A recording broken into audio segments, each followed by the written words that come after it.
जिस दिन लालू जी चल बसे आरजेडी चल बसेगी। लालू जी की चिंता आरजेडी ज़्यादा करे। जमानत पर छूट कर आए हैं, कोई उनको सज़ा माफ़ नहीं किया गया, पाप से मुक्त नहीं किया गया है, क्योंकि आरजेडी लालू जी के नाम पर चल रही है। तो मुझे भी लालू जी की चिंता है और स्वयं लालू जी से भी प्रार्थना करेंगे कि आप ईश्वर की आराधना करिए, उनकी प्रार्थना करिए और जो जीते जी जीवन में पाप हुआ है उसकी प्रायश्चित करिए।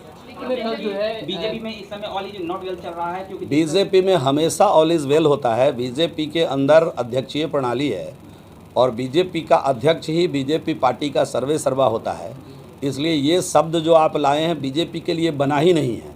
बीजेपी में ऑलवेज ऑल इज़ वेल है, इसी फार्मूले पर बीजेपी चल रही है। लेकिन आपने नीतीश कुमार को ये एनआरसी पसंद नहीं है, वो कहते हैं कि बिहार में ये लागू नहीं हो सकता है। किनको पसंद नहीं है? नीतीश कुमार को। अभी मुख्यमंत्री जी ने कोई आधिकारिक बयान इस पर नहीं दिया है।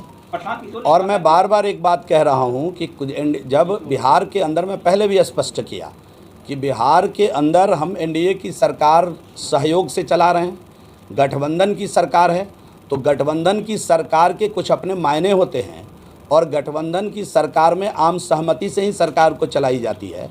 तो बिहार की सरकार जो हम लोग गठबंधन में चला रहे हैं वो बिहार के हित में, बिहार के विकास के हित में ये सरकार चल रही है और बिहार के हित में ये सरकार लगातार पिछले 17 वर्षों से खूब बढ़िया काम कर रही है।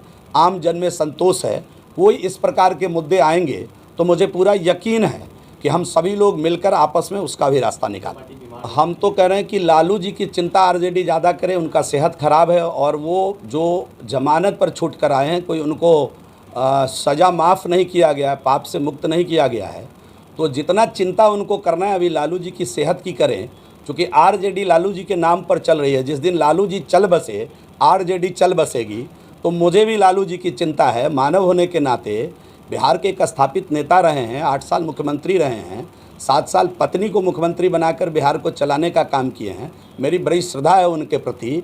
हम तो भगवान से यही प्रार्थना करेंगे कि उनका सेहत ठीक रहे और उनके पूरे परिवार को ईश्वर सद्बुद्धि दे कि जमानत से छूट कर आए हैं उनके सेहत का ध्यान रखे, उनके सेहत का मुकम्मल व्यवस्था करे और बुढ़ापे में कम से कम पिता के सेवा करने का दायित्व का निर्वहन भी उनके लोग, उनके बच्चे करें। हम ये ईश्वर से प्रार्थना करेंगे और स्वयं लालू जी से भी प्रार्थना करेंगे कि आप ईश्वर की आराधना करिए, उनकी प्रार्थना करिए और जो जीते जी जीवन में पाप हुआ है उसकी प्रायश्चित करिए। अब मैंने इतना विस्तार से सब कुछ बता दिया। मैं बीजेपी किसी से नहीं डरती है। बीजेपी दुनिया की सबसे बड़ी पार्टी है। बीजेपी कार्यकर्ताओं की बदौलत चलने वाली पार्टी है। बीजेपी किसी समीकरण से लुढ़कने और चलने वाली पार्टी नहीं है। बीजेपी के अंदर कार्यकर्ता मनोभाव से काम करते हैं।